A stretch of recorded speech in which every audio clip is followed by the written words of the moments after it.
Next, we are going to talk about grocery shopping and food quality. So we're going to talk about some ways that you can go to the grocery store and feel confident about the decisions that you're making to make sure that we are getting foods that really help support your life. So this is a quote by Michael Pollan. I love this one. Eat real food, not too much, mostly plants. Super simple rules. So that's what we really want to think about, is how many plants can we kind of get into our diet. That's something that I started really incorporating probably the last 5-10 years in our meal prep is, okay, what's our veggie with this? Or how do we incorporate more veggies? Or how do we double the veggies in this recipe, right? And so as we're starting to do that more frequently, adding, like I said, some of the seeds to the toppings, we're adding more nutrients to our diet, we're getting more vitamins, we're getting more minerals, and then you're also helping with the fiber piece, which we'll talk about in a second. So one of the things that I love, and I think we have this a little bit later here, is the idea of eat the rainbow. We want it to be really colorful foods. Make sure we're eating lots of different types of foods. The more plants, the better. So obviously there's a ton of different ones. I'm not going to list all of the produce, but just try to get some variety. And the more variety that you have, the more chance that you have of being able to get the vitamins and minerals that you need. All fresh fruit, all fresh veggies. I do have a couple of clients who have high blood sugar already, and in order to be able to help their insulin resistance actually get better, or their insulin sensitivity technically to get better, they are taking fruit out temporarily. So that's something to keep in mind. That might be an option for you that ends up being more beneficial if you can actually check your blood sugars and see where you are. But generally speaking, if you have a healthy blood sugar system and your insulin resistance is okay, then you don't have to worry too much about that, because you're going to still get a lot of benefits from the fruit. So I just wanted to throw that one in there. Make sure that you are trying to get nutrient-dense foods. So again, the plants are basically going to cover that. If it comes out of the ground, you're basically good to go. One of the things that I really like to do is make some kind of swaps. So as we talked about, a lot of different foods kind of go into different categories. So potatoes are one of those ones that actually end up having a pretty high carb count. So one of the things that we like to do as a potential sub, again, carbs are good, so we don't want to take them out all the way, but as a potential sub to lower the carb count a little bit in some of our foods, is that we actually like to use some root veggies. So think like parsnips or rutabaga, in order to substitute for some of the potatoes. And they have the same texture, they have the same similar taste. So I love that as an option. That's something to explore a little bit more. And I think they're kind of underexplored, and they have an awesome vitamin profile. So definitely something to think about. Protein packed stuff like nuts and seeds, those are awesome. We talked about beans and legumes, filling any type of whole grain. So brown rice, quinoa, wild rice is one of my favorite combos, tons of awesome fiber in that. And then a fun fact, the darker the produce, so if you get like a red head of cabbage or purple, whatever they call it, instead of a regular green one, it actually has higher antioxidants. So I'm sure you've heard that as like a buzzword before. Basically, that means that it's the antioxidants themselves help to fight the free radicals in your body, which are usually the ones that end up leading to cancer. So darker the fruit, darker the veggies, the more antioxidants they have in it. Pro tip, cool to go. And then the last piece that I want to make sure that I talk about is that every part of our body is essentially made to be a barrier to our external environment. So if you think about our skin, it's to make sure that things don't get absorbed into it, right? You have noses or hairs in your nose or earwax in your ears, right? That's all to keep things out. Our stomach is designed to absorb things in. So this is our body's closest relationship to nature and to the outside world. So it's really, really important what we're putting in our mouth, because we are not protecting against that. We're actually taking all of that in. So if you're eating things that are not as nutrient dense, maybe you're not getting a lot of benefit from it. Maybe it's some of those saturated fats that we were talking about earlier. Like, your body is absorbing that and taking those in so intimately. So we want to make sure that the choices that we're putting into our body are going to be really, really beneficial in the long run and also in the short term. So we talked a little bit about this before. Volume equals fullness without overeating. So if you're at a place where you still want to eat a lot of food, I love food. I love to eat food. It's enjoyable. I love the experience of it. So if you want to eat more food, but you don't want to necessarily bust your calorie budget for the day, volume is a really great way in order to be able to do this. So what this looks like is anything that's high in water or high in fiber. There's a ton of fruits and veggies that are going to be super high. It's kind of interesting, some of the stats. So I know here it says cucumbers, lettuce, and zucchini are over 95% water. Cucumbers, if I remember correctly, are 99% water. And I want to say you get something like 20% of your daily water intake from fruit or from the food that you're eating too. Because even meat was like 65% water or something like that, which is crazy, right? Now, I'm not saying don't drink water. Obviously, it's still important. But it is kind of cool to see that there is water in so many of the things that we're eating and that we're consuming outside of actually drinks. So that's something that we can really use to our advantage is the salads and again, please do not think that if you need to eat healthy that you can only eat salads. That is one of the very many options in order to be able to make sure that you're getting plants into your system. It's just an easy one for people to look at because they see a bowl of veggies, you know what I mean? But you do not have to eat salads. You could eat 0 salads in the rest of your life and you'd be totally fine. With that being said, they are a good option. You can put a lot of veggies in them. I digress. Anyways, so we want to make sure that we are eating vegetables that have a lot of water in them. Fruits have a lot of water in them as well. Leafy greens have a ton of awesome minerals and a ton of water in them too. So that gives us a little bit more volume. It helps your stomach feel fuller because it's taking up more space in your actual stomach itself. And so then you don't feel like you have to eat as much of it, or you can eat a lot more of it and not worry as much about what you're eating. So that's kind of cool too. So Michael Pollan also, I think it was him, also did an interesting study where he had a few people eat only fruits and vegetables, but they ate as much of it as they wanted to. And they were all able to identify when they were full faster and still ate more volume than the people that didn't eat their fruits and vegetables, and they actually ended up losing weight. So sometimes I tell my clients, I don't care how much you eat, as long as you're eating a ton of fruits and veggies, like that's what's going to help us gauge that fullness, that's gonna help us get that volume in there, and we're getting a ton of benefits from it. Go for it, by all means. So that's something to keep in mind. So a few different options is going to be some ways that we can ingredient swap. Now, before I actually go through these in particular, the ultimate goal is just what's the one step better? What's the 1% better? How can we just make a slightly better choice? Because once you make that choice, then you just keep doing the thing that's better. And again, it's going to compound on top of itself and give you some awesome benefits in the long run. So we're just making that one decision, making a better choice, and then eventually if you're ready to upgrade, you can go to the next level. That's totally fine. But you really only have to make that choice once. So think about that. So here are some options or some examples at least of some ways that you can kind of upgrade the food that you're eating.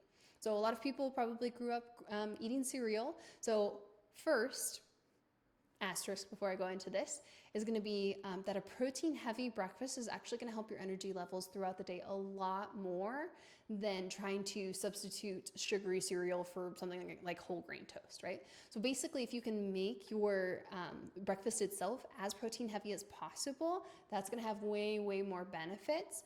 But if you do want to still stick with something in that category, oatmeal and berries is an awesome way to do it. Overnight oats is a really good, fast way to be able to do it. Instant oats are fine. The whole oats are better because, again, they're less processed, right? We want to get as close to that minimally processed as possible. And I was just talking to one of my other clients about fruit and how it goes bad in her house. So we talked about how she can actually make oatmeal with frozen berries, and then they can last basically forever, right? And so that's a really good option too, is that convenience factor, using that to our advantage and having that as an option. Switching in white wraps or breads for whole grain options, because again, they have more nutrient denseness in them because they have the seeds and the whole grains in them. So that's really just what we're looking for, is what's that next upgrade. The bottom right one, I don't worry too much about the hummus, but the bottom right one is juice for sparkling water. So we'll talk a little bit more about juice specifically in the long run in a little bit. But sparkling water, as much as you can get as close to water as possible, usually the better, right? Because a lot of juices, that's basically just a sugar delivery system. Soda, we know, is sugar. Even the low calorie, no sugar substitutes for soda are okay. Water is still going to be a little bit better, right? So whether that's tea, whether that's sparkling water, whatever that version is for you, the closer we can get to water for most of our drinks, the better. So when we talked about earlier the foods that we're eating the rainbow, etc., we also talked about the benefits of fiber. So now we're going to dive a little bit more into what fiber is and why it even matters. So a lot of people probably think of fiber as helping you poop, right? That's what it was, especially like 10 years ago. You were supposed to eat a granola bar that had extra fiber in it, or whatever that one is that you mix into your drink. And then that was supposed to help you be more regular, right? Like that's the only thing they really talked about. So yes, it does help with that. It helps improve your digestion. It prevents constipation. Those are all awesome things. It also helps to stabilize your blood sugar levels. So that's what we kept talking about when we were talking about your focus and making sure that your energy is good throughout the whole day. Your blood sugar levels, the more stable that they are, the better that focus and that energy is going to be throughout the day. It helps keep you feeling full longer. So not only the volume of the water like we talked about, but also the fiber itself actually helps you feel fuller. It helps support healthy cholesterol levels. And this is my favorite one, it feeds the beneficial or the positive gut bacteria. So basically, the more that we can diversify the fiber that we're eating, aka the different plants that we're eating, the more happy we're going to make our good gut bacteria, and our immune system, about 90%, I don't think I'm exaggerating, lives in your gut. So if you have happy, positive bacteria in your gut because we're feeding it all this awesome fiber, then that is going to help so tremendously with your immune system. So really, really keep that in mind too, that's a huge piece of making sure that we're having this fiber. They essentially call it like prebiotics because it's feeding all of those positive bacteria in your stomach itself. Now, there's a few fiber sources listed here. It doesn't really matter. Eat a plant, it probably has fiber. And again, if you are end up tracking any of your food, you're going to be able to see what that fiber intake is as well. On average, an American only gets about 15 grams of fiber per day. Our goal is really closer to 25 to 35. But even if you're not tracking exactly how much you're getting, just try to eat more plants, right? Keep it simple. All right, and then water. We talked about it briefly earlier. We want to make sure that we're always replenishing and that we're also touching on that electrolyte stuff a little bit more. But what does water even help with? So water is, I think it's also 95% of your body, which is crazy to think, and it helps with your cognitive function. So even mild dehydration can impair your concentration, memory, and mood. It helps with your hunger regulation. So basically it makes you feel fuller. And you can also, sometimes when you're thirsty, your body gets that confused with being hungry. So if you can take care of that first and make sure that you're not actually just dehydrated, then that's a really good step to making sure that we're only eating when we're actually hungry. It can help you have better food choices. So if you're drinking water throughout the day, you can stay more hydrated. If you want to even front load your dinner itself, like 30 minutes before, drink an 8-ounce glass of water, it can actually help you be more in tune with when you actually get full when you're eating. Especially if you're eating slowly, then you'll start to notice a little bit sooner, and that can actually help us not overeat as much too. And then it also helps with your energy levels. So it helps to transport your nutrient and oxygen to your cells, because blood, right? And it helps prevent fatigue. So those are all super duper important functions of water itself. I usually carry a water bottle around with me. I think that's a really great idea for everybody. And if you want to track your intake, some of those water bottles have like different lines on them, or you can use an app, however you want to do it. I typically have my clients try to drink about 80 ounces of water. Again, there's a lot of different methods or ways to decide how much water you're going to drink, but that's just kind of my go-to is about 80 ounces of water. Okay, gut health. So we talked a little bit about the fiber and how it helps the positive bacteria, but why does gut health even matter? So your gut microbiome is basically all of the bacteria in your gut itself. We want to make sure that most of those bacteria are going to be positive, right? If we start to have the negative ones, then you can have issues with what's called leaky gut, where it actually essentially creates holes or perforations in your gut, and all of that bad crap gets into your system. So it's not good. So we just want to make sure that our good bacteria are protecting our gut as much as possible. So one thing that's really cool is that the gut actually helps to regulate your hormones a lot. So about 90% of serotonin, which is known as the happy hormone, is actually produced in your gut. And then your gut itself actually helps to transport and manage and flush out some of the other hormones in your body. So if you're ever having issues with your hormones, which can be a little bit complicated, your diet is a really great way to start to help to regulate your hormones a little bit better. Again, for the fiber piece, we know that those are, like we discovered before, a prebiotic. That means that they feed the positive bacteria in your body. The next step for that is probiotics. So whether or not you consume these, they are a really great idea because they are the positive bacteria that you're adding to your system.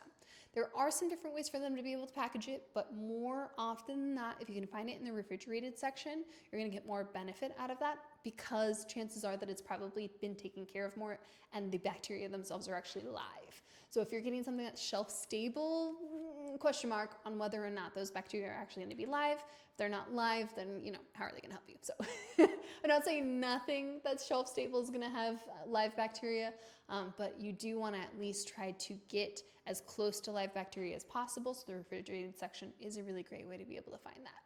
So some things that you can eat that have the live cultures, tons of yogurts have them. They will be listed. So make sure that you look for that, live cultures. Kimchi, sauerkraut, kefir, kombucha. Sometimes kombucha has a little bit of high sugar, so keep your eye on that. Make sure that you're not doing that because the sugar, on the other hand, so fiber actually feeds our good bacteria. Sugar feeds our bad bacteria. So eek, right? So if we're having kombucha and it ends up being high in sugar, then we're kind of negating the benefits of the probiotics themselves. So just make sure that you're keeping your eye on that. You can do some DIY fermented foods. There is a kind of meticulous process about it so that you don't get sick. So make sure that you look into it and that you research it well if you decide to do that. I've also seen some fermented pickles. Now, that does not mean all pickles are fermented. A lot of them are just in vinegar or they're just jarred. So just make sure that you are looking for specifically fermented ones. But basically any type of fermented food, that's the kimchi too, is going to be something that has live cultures. So that's a really good idea to try to include in your diet if you can. And then again, like we talked about with feeding those microbes or those positive bacteria, anything with fiber, basically. A plant, any type of plant, the more diverse the plants, the better. Each bacteria essentially likes to eat a different kind, apparently. So the more diverse, the better, because then you're going to feed a bunch of different bacteria and you're going to have an awesome gut culture. So we talked about this a little bit earlier, eating the rainbow. So this is something that I had my clients do for a month where they tried to eat as many different types of plants as possible. And there has actually been some research that shows that if you can eat about 30 different plants per week, that can actually help set your gut up for a really positive gut microbiome. So one of the things that I really like to do is if I'm looking at a product itself and I'm looking for something that has a lot of diversity in it, for example, I found this salad mix that had like 14 different types of greens in it. I was like, 14 out of 30 in my salad, bam, right? And then we're chopping up some cucumbers and some tomatoes and throwing some flax seeds on top. All of those totally count. So the more diverse that you can have, the better, because we're feeding all those different bacteria. So this is a fun challenge to challenge yourself, is see if you can get 30 plants in a week. See what that looks like for you, how diverse you need to be, and how you can continue to do that on a regular basis. So our real life tie-ins. We know that already it's going to be super important to have all of these, the water, the fiber, etc., for our concentration. So that's our work performance. Better nutrition, better concentration. Helps with your memory, helps with your problem solving skills. I don't know about you, but when I'm hungry and angry, I don't want anything to do with anyone or anything, right? I just want to eat. So if we are able to make sure that we're fueling our body properly and that we are taking care of ourselves, then your performance is overall going to be better. Time and money savings. This is an interesting one because a lot of people think that healthy food costs more, which is not necessarily the case, especially if you're able to prepare your own foods. Most of the time, you're actually going to end up saving more money. I ended up doing a meal prep workshop, which I'll probably do again at some point. But basically, in the meal prep workshop, I broke down the foods that we were making and how much it ended up being per meal. And I think we did a spaghetti and meatball combination that was like less than $2. right? Versus going to get a pizza, which is going to be $30, right? Per person, we'll call it 10 or 15, but like $2, $10 or $15, right? And so if you're able to plan ahead and you're able to actually use the ingredients that you have and not waste the food that's in your fridge, so that's why I'm a huge advocate for meal prep, then you can actually save time and money because you're being so prepared and because you're kind of buying in bulk and using things together. We won't dive too much into it, but it can absolutely save you some money. And in the long run, if you are healthier, you don't have to go to the hospital as much. I know that sounds silly, but it is a true cost savings when it comes to your health and longevity as well. And then again, overall well-being, better sleep, better mood, more consistent energy, and those are only the right now symptoms, right? We've already discussed a bunch of super awesome long-term ones as well. So, food quality starts with what's in your cart. When you shop for real food, your body thanks you inside and out. So we want to think about this in steps. Start small. Begin by replacing just one ingredient or one processed food and just making that decision the one time, and then you just continue to make that decision. Build consistency. Make sure that you're picking the better option more often than not, and then creating lasting habits from, now this is the way that I eat. These are the foods that I pick. And that's a normal thing now, and you don't have to force it anymore. And your body feels better and your energy is better. Those are all really important things for us to keep in mind.